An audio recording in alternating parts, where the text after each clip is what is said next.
Good day everyone, my name is Geoffrey Tangansomo and I'm going to be sharing with you a short word about being diligent. So what is diligent? So being diligent is someone who simply puts his heart on his duties and work. So whatever you do, you're someone who works willingly, you're someone who works hard. That's being diligent.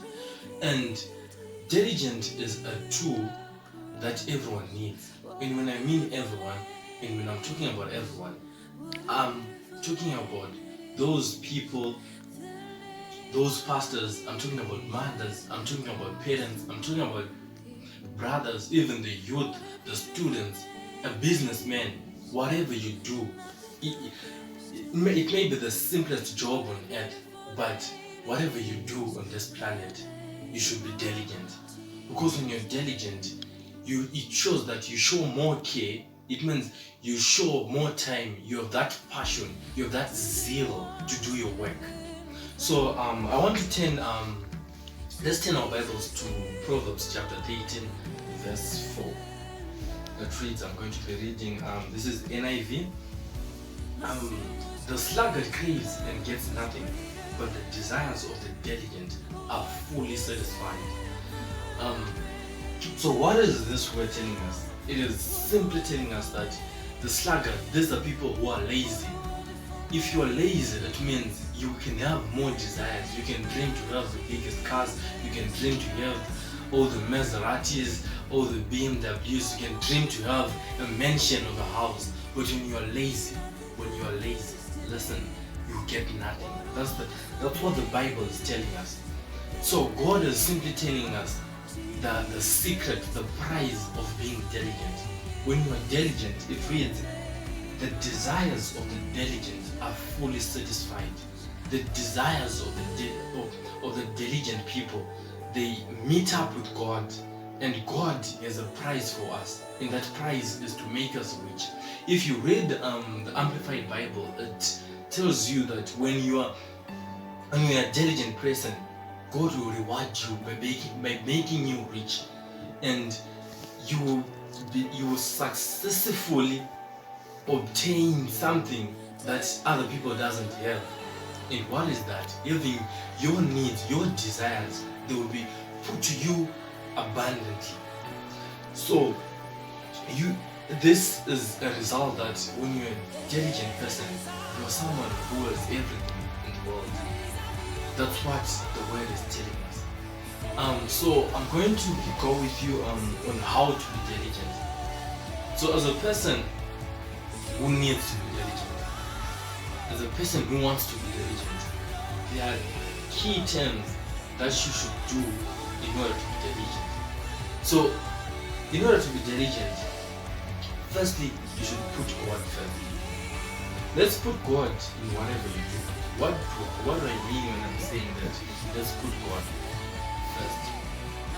When I'm talking about putting God first, we're talking about being able to talk to God in every situation.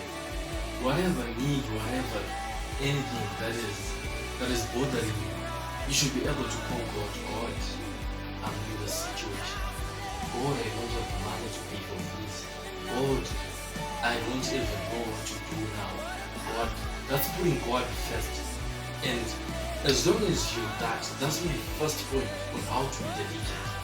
And when you're diligent, it means that all your plans, whatever that you plan ahead, because as human beings, we give ourselves chances where we plan. But sometimes, at times, or many times, our plans fail because we did not put God first. So what am I saying? In Jeremiah 29 verse 11, it reads, for I know the plans that I have for you, plans that will make you prosper, plans that are not to give you harm, but plans to give you hope and a future. So in order to get that good future, in order to prosperous in your life, you simply have to be diligent, and you simply have to be someone who works passionately, who puts everything away but focuses on one thing, that is doing your work. So when you do your work wholeheartedly, it means that those plans that God has for you, those plans, they will be aligned with your plan, and that's the only way your plan will become successful. So my point number 2, I'm going to be talking about rising up early. When you rise up early, it shows that you're not a lazy person. Because in Proverbs chapter 18 verse 4, it is telling us that when you're lazy, you can have all the desires in your life, but one thing that you want is nothing. That's the thing that you want is nothing.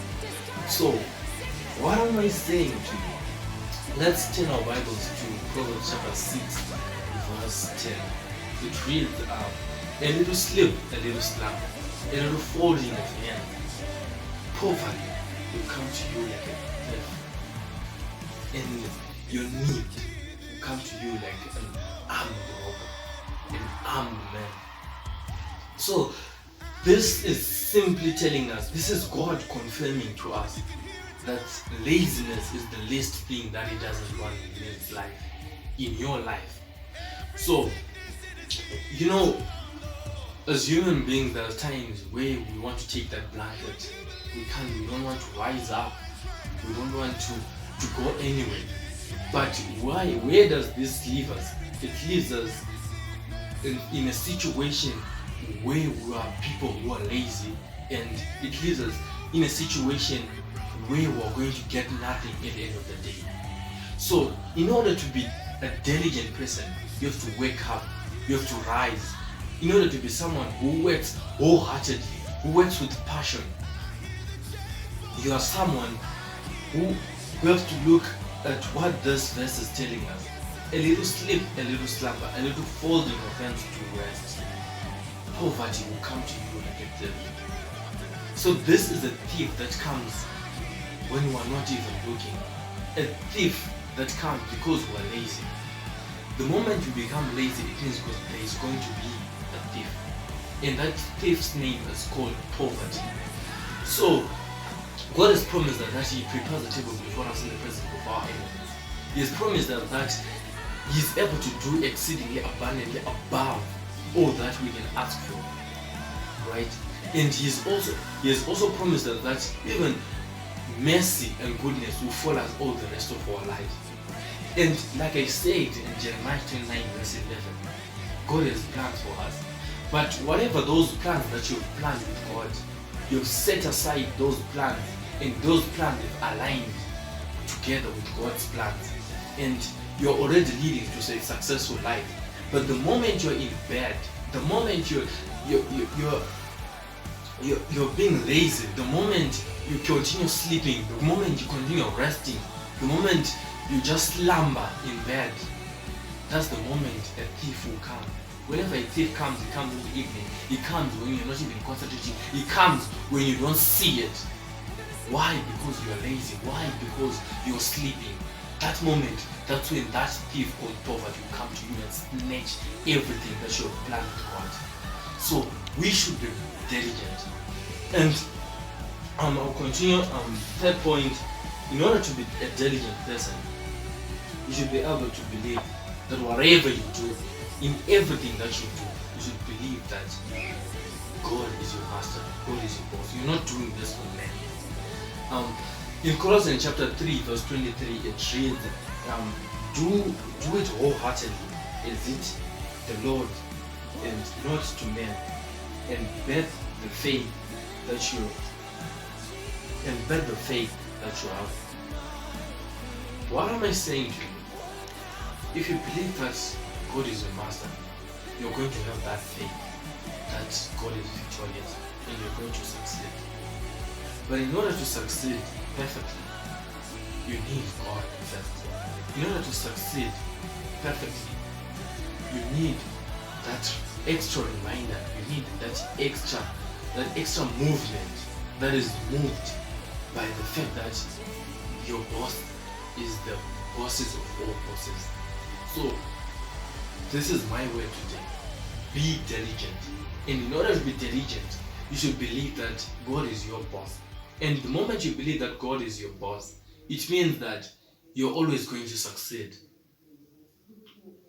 And And one of the most very important factor is using time wisely.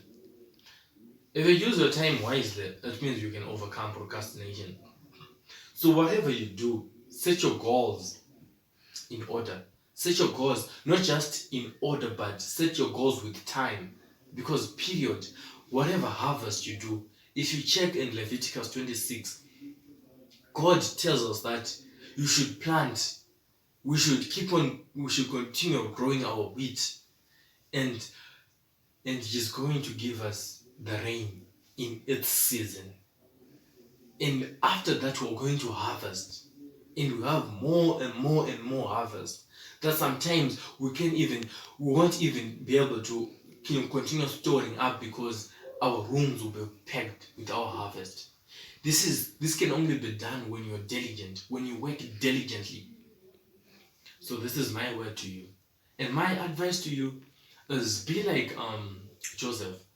Joseph had brothers, people who expected him to people who expected for Joseph to love him, people who should love Joseph, and people that should love Joseph were his brothers. But guess what? Those brothers, they were the one that came and put Joseph in a pit. They had hatred in him. Sometimes in your life, you can look back and the same friends that you have, the friends that God gave you, they can put you in a pit that you can't even walk out. But Joseph, yet he continued having that strong spirit that even when he was sold by his brothers, he would work diligently. Joseph is an example of a person who used to work diligently. So when you're someone who works diligently, God will God will always bless you. God will give you all the riches. God will supply you abundantly. And it won't even supply, we can't say He can supply you with money only, but He can supply you with love. He can supply you with peace. He can supply you with joy. Everything, all your desires, He will supply you. Why? Because diligent is an important tool in our day-to-day lives. This is my word today, and I hope you got something. Thank you.